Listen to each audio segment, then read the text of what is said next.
श्री शिवाय नमस्तुभ्यम, हर हर महादेव। आज की इस वीडियो में हम सुनेंगे शीतला माता की कहानी। हिंदू धर्म में शीतला सप्तमी अष्टमी का बहुत महत्व है। हर साल यह पर्व चैत्र मास के कृष्ण पक्ष की सप्तमी तिथि को मनाया जाता है। इसके अगले दिन यानी अष्टमी को बासोड़ा या शीतला अष्टमी का पर्व मनाया जाता है। शीतला अष्टमी और माँ शीतला की महिमा का उल्लेख स्कंद पुराण में बताया गया है।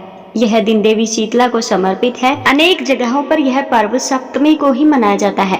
बासोड़ा की परंपराओं के अनुसार यह दिन भोजन पकाने के लिए अग्नि नहीं जलाई जाती, इसलिए अधिकतर महिलाएं शीतला अष्टमी के दिन एक दिन पहले भोजन पका लेती हैं और बासोड़ा वाले दिन घर के सभी सदस्य इसी बासी भोजन का सेवन करते हैं। सप्तमी के दिन घरों में कई तरह के पकवान बनाए जाते हैं। हलवा, पूरी, दही बड़ा, पकौड़ी, रबड़ी आदि बनाया जाता है। अगले दिन सुबह महिलाएं इन चीजों का भोग शीतला माता को लगाकर परिवार की सुख समृद्धि की कामना करती हैं। इस दिन शीतला माता समेत घर के सदस्य भी बासी भोजन ही ग्रहण करते हैं। इसी वजह से इसे बासोड़ा पर्व भी कहा जाता है। यह सर्दियों का मौसम खत्म होने का संकेत होता है और इसे इस मौसम का अंतिम दिन माना जाता है। इस पूजा को करने से शीतला माता प्रसन्न होती है और उनके आशीर्वाद से दाह जवर, पीत जवर, विस्फोटक, दुर्गंध युक्त फोड़े, शीतला की फुंसियां, शीतला जनित दोष और नेत्रों के समस्त रोग दूर हो जाते हैं। यह व्रत चैत्र मास के कृष्ण पक्ष में अष्टमी या लोकाचर में होली के बाद पड़ने वाले पहले सोमवार अथवा गुरुवार को भी किया जाता है। शुक्रवार को भी इसके पूजन का विधान है, परंतु रविवार, शनिवार अथवा मंगलवार को शीतला का पूजन न करें। इन वारों में यदि अष्टमी तिथि पड़ जाए तो पूजन अवश्य कर लेना चाहिए। व्रत के प्रभाव से व्रती का परिवार जवर, दुर्गंध युक्त फोड़, फुंसियों, नेत्रों से संबंधित सभी विकार, शीतला माता की चिन्ह आदि रोगों तथा शीतला जनित दोषों से मुक्त हो जाता है। इस व्रत को करने से शीतला देवी प्रसन्न होकर अपने भक्तों को आशीर्वाद प्रदान करती है। हर गांव, नगर तथा शहर में शीतला जी का मंदिर, मठ होता है। मठ में शीतल का स्वरूप भी अलग अलग तरह का देखा जाता है। शीतलाष्टकम में शीतला माता को गंधर्व गधा के ऊपर सवार दर्शनीय रूप में वर्णित किया गया है। अतः व्रत के दिन शीतलाष्टकम का पाठ करें। हमारे देश में होली के बाद सभी जगहों पर शीतला माता की पूजा अर्चना बड़ी ही आस्था के साथ की जाती है। इस दिन महिलाएं ठंडे पानी से नहाती हैं और इसके बाद सभी सामग्री के साथ रात में बनाए गए भोजन को लेकर पूजा करती हैं। इस दिन व्रत किया जाता है तथा माता की कथा का श्रवण होता है। इसके बाद शीतला अष्टकम को पढ़ा जाता है। तो आइए जानते हैं इसके पीछे छिपी कहानी के बारे में। सबसे पहले जान लेते हैं कि शीतला अष्टमी इस बार कब है। तो साल 2025 में शीतला अष्टमी का आरंभ 22 मार्च 2025 को प्रातः 4:23 पर है और शीतला अष्टमी का समापन 23 मार्च 2025 को प्रातः 5:23 तक है। पूजा का शुभ समय प्रातः 6:23 से साय 6:33 तक है। 12 घंटे 10 मिनट की अवधि ब्रह्म मुहूर्त में जाकर स्नान करना चाहिए। स्वच्छ वस्त्र पहनने चाहिए। सप्तमी तिथि को भोजन तैयार कर लें, क्योंकि अष्टमी के दिन चूल्हा जलाना निषिद्ध होता है। माता शीतला की प्रतिमा या चित्र के समक्ष पूजा स्थल को साफ करें और वहां जल से भरा कलश रखें। माता को रोली, अक्षत, मेहंदी, हल्दी, फूल, वस्त्र आदि अर्पित करें। बासी भोजन का भोग लगाएं, जिसमें पूरी, दही, पुआ, मठरी, बाजरा, मीठे चावल आदि शामिल हों। नीम के पत्तों का विशेष महत्व होता है। इन्हें माता को अर्पित करें और स्वयं भी धारण करें। शीतला माता की कथा का पाठ करें और उनकी आरती करें। शीतला अष्टमी के अवसर पर बासी भोजन का सेवन और माता को उसका भोग लगाने की परंपरा है। इसके पीछे मुख्यतः 2 मान्यताएं विद्यमान है। माता की प्रियता पौराणिक मान्यता के अनुसार माता शीतला को ठंडा और बासी भोजन पसंद है, इसीलिए भक्तगण उन्हें प्रसन्न करने के लिए इस दिन बासी भोजन का भोग अर्पित करते हैं। माता को ठंडा भोजन, जल, दही, हलवा आदि का भोग लगाएं। पूरे दिन केवल फलाहार करें और निर्जला व्रत रखने वाले भक्तों को अगले दिन व्रत खोलना चाहिए। आइए अब सुनते हैं शीतला अष्टमी व्रत की कथा। इस कथा को सुनने मात्र से भक्तों का कल्याण हो जाता है। आइए शुरू करते हैं। एक बार की बात, शीतला माता ने सोचा कि चलो आज धरती का भ्रमण करूं और देखूं वहां कौन मेरी पूजा करता है। यह सोचकर शीतला माता राजस्थान के एक गांव डुंगरी में आई और उन्होंने देखा कि उस गांव में उनका कोई भी मंदिर नहीं है और ना ही कोई उनकी पूजा करता है। यही बात सोचते सोचते शीतला माता गांव की गलियों में घूम रही थी। तभी एक घर के ऊपर से किसी ने चावल का खोलता हुआ पानी नीचे फेंका। वह गर्म पानी सीधा शीतला माता के ऊपर जा गिरा, जिससे माता के शरीर में बेहद दर्द भरे छाले पड़ गए और उनके पूरे शरीर में तेज जलन होने लगी। जब दर्द से कराहती शीतला माता इधर उधर भाग भाग कर चिल्लाने लगी, अरे मेरा शरीर जल गया है और तप रहा है, कोई तो मेरी सहायता करो। लेकिन उस गांव में किसी ने भी शीतला माता की सहायता नहीं की। वहीं एक कुम्हार अपने घर के बाहर बैठी हुई थी। उस कुम्हारी ने देखा कि अरे यह बुजुर्ग माई तो काफी जल गई है, तो उसने कहा, माई यहाँ आकर बैठिए, मैं आपके शरीर पर ठंडा पानी डालती हूँ। ऐसा कहते हुए कुम्हारी ने बुजुर्ग माई पर ठंडा पानी डाला और बोली, हे माई, मेरे घर में रबड़ी रखी है और थोड़ा सा दही भी है, आप यह खा ले, इससे आपको राहत मिलेगी। जब बुजुर्ग माई ने ठंडी रबड़ी और दही खाया तो उनके शरीर को काफी ठंडक मिली और उनकी जलन भी कम हो गई। उस कुम्हारन का सेवा भाव देखकर शीतला माता उस पर अत्यंत प्रसन्न हुई और अपने वास्तविक रूप में प्रकट होकर बोली, मैं शीतला देवी हूँ। मैं इस धरती पर देखने आई थी कि मुझे कौन मानता है और कौन मेरी पूजा करता है, और मैं तुम्हारे इस सेवा भाव से अत्यंत प्रसन्न हूँ।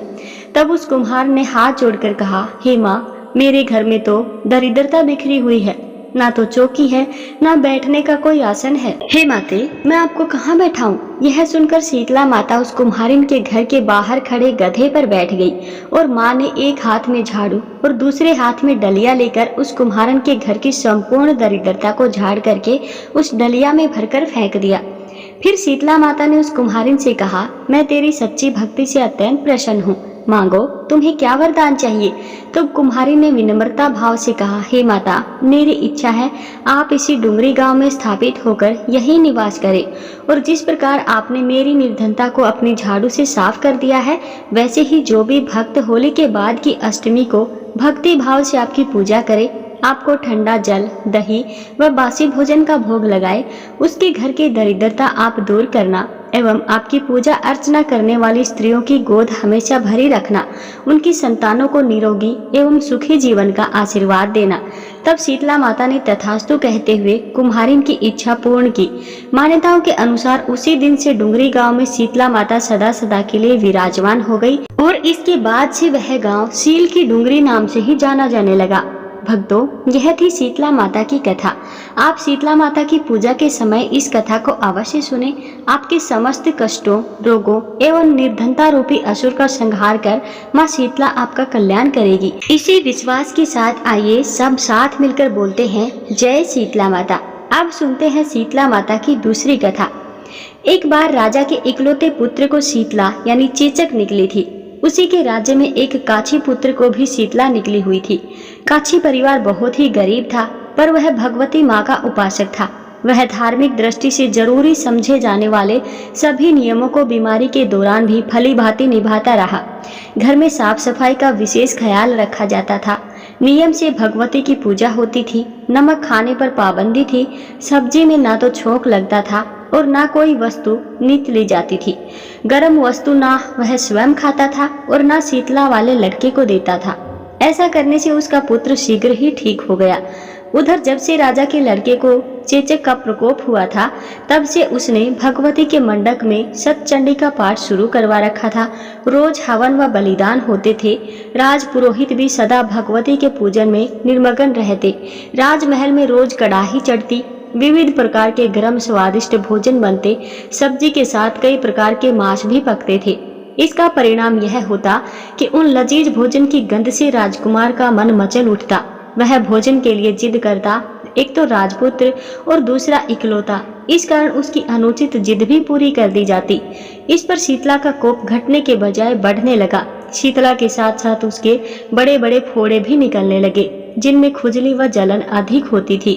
शीतला की भांति के लिए राजा जितने भी उपाय करता, शीतला का प्रकोप उतना ही बढ़ता जाता, क्योंकि अज्ञानतावश राजा के यहाँ सभी कार्य उल्टे हो रहे थे। इससे राजा और अधिक परेशान हो उठा। उसकी समझ में नहीं आ रहा था कि इतना सब होने के बाद भी शीतला का प्रकोप शांत क्यों नहीं हो रहा है। एक दिन राजा के गुप्तचर ने उन्हें बताया कि काछी पुत्र को भी शीतला निकली थी, पर बिल्कुल ठीक हो गया है। यह जानकर राजा सोच में पड़ गया कि शीतला की इतनी सेवा कर रहा हूँ, पूजा व अनुष्ठान में कोई कमी नहीं है, पर मेरा पुत्र अधिक रोगी होता जा रहा है, जबकि काछी पुत्र बिना सेवा पूजा के ही ठीक हो गया। इसी सोच में उसे नींद आ गई। श्वेत वस्त्र धारिणी भगवती ने उसे स्वप्न में दर्शन देकर कहा, हे राजन, मैं तुम्हारी सेवा और अर्चना से प्रसन्न हूँ, इसीलिए आज भी तुम्हारा पुत्र जीवित है। इसके ठीक न होने के कारण यह है कि तुमने शीतला के समय का पालन करने योग्य नियमों का उल्लंघन किया है। तुम्हें ऐसी हालत में नमक का प्रयोग बंद करना चाहिए। नमक से रोगी के फोड़े में खुजली होती है। घर की सब्जियों में छोंक नहीं लगाना चाहिए, क्योंकि इससे रोगी का मन उन वस्तुओं को खाने के लिए ललचाता है। रोगी का किसी के पास आना जाना मना है, क्योंकि यह रोग औरों को भी होने का भय रहता है। अतः इन नियमों का पालन कर तेरा पुत्र अवश्य ही ठीक हो जाएगा। विधि समझाकर देवी अंतर्ध्यान हो गई। प्रातः से ही राजा ने देवी की आज्ञा अनुसार सभी कार्यों की व्यवस्था कर दी। इससे राजकुमार की सेहत पर अनुकूल प्रभाव पड़ा और वह शीघ्र ही ठीक हो गया। इसी दिन भगवान श्री कृष्ण और माता देवकी का भी विधिवत पूजन करने का मध्य काल में सात्विक पदार्थ का भोग लगाना चाहिए।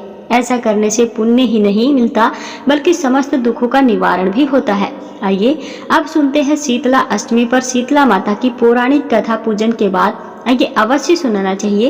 एक गांव में ब्राह्मण दंपति रहते थे। दंपति के 2 बेटे और 2 बहुएं थी। दोनों बहू को लंबे समय के बाद बेटे हुए थे। इतने में शीतला सप्तमी, जहां अष्टमी को पर्व मनाया जाता है, वे इसे अष्टमी में पढ़े। इसका पर्व आया। घर में पर्व के अनुसार ठंडा भोजन तैयार किया गया। दोनों बहू के मन में विचार आया कि यदि हम ठंडा भोजन लेंगी तो हम बीमार होंगी और हमारे बेटे अभी छोटे हैं। इस गलत विचार के कारण दोनों बहुओं ने तो पशुओं के दाने तैयार करने के बर्तन में गुपचुप 2 बाटी तैयार कर ली। सास बहू शीतला की पूजा करके आई, शीतला माता की कथा सुनी। बाद में सास तो शीतला माता के भजन करने के लिए बैठ गई। दोनों बहुएं बच्चे रोने का बहाना बनाकर घर आई। दाने के बर्तन में गरम गरम रोटला निकाल के चूरमा किया और पेट भरकर भोजन किया। सास ने घर आने पर बहू से भोजन करने के लिए कहा। बहुएं ठंडा भोजन करने का दिखावा करके घर के काम में लग गई। सास ने कहा, बच्चे कब से सोए हुए हैं, उन्हें जगाकर भोजन करा लो। बहुएं जैसे ही अपने बच्चों को जगाने के लिए गई तो उन्होंने देखा कि उनके बच्चे मृत पड़े हैं। बहू की ऐसी करतूतों के फलस्वरूप शीतला माता के प्रकोप से ऐसा हुआ था। बहुएं विवश हो गई। सास ने घटना जानी तो बहुओं से झगड़ने लगी। सास बोली कि तुम दोनों ने अपने बेटों की बदौलत शीतला माता की अवहेलना की है, इसीलिए अपने घर से निकल जाओ और बेटों को जिंदा स्वस्थ लेकर ही घर में पैर रखना। अपने मृत बेटों को टोकरे में सुलाकर दोनों बहुएं घर से निकल पड़ी। जाते जाते रास्ते में एक जीर्ण वृक्ष आया। यह वृक्ष खेजड़ी का वृक्ष था।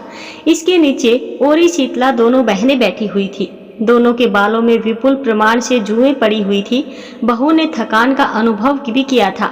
दोनों बहुएं ओरी और शीतला के पास जाकर बैठ गई। दोनों बहुओं ने ओरी और शीतला माता के बालों से खूब सारी जुएं निकाली। जुओं का नाश होने से ओरी और शीतला ने अपने मस्तक में शीतलता का अनुभव किया। कहा, तुम दोनों ने हमारे मस्तक को शीतल ठंडा किया है, वैसे ही तुम्हें पेट की शांति मिले। दोनों बहुएं एक साथ बोली कि पेट का दिया हुआ ही लेकर हम मारी मारी भटक रही हैं।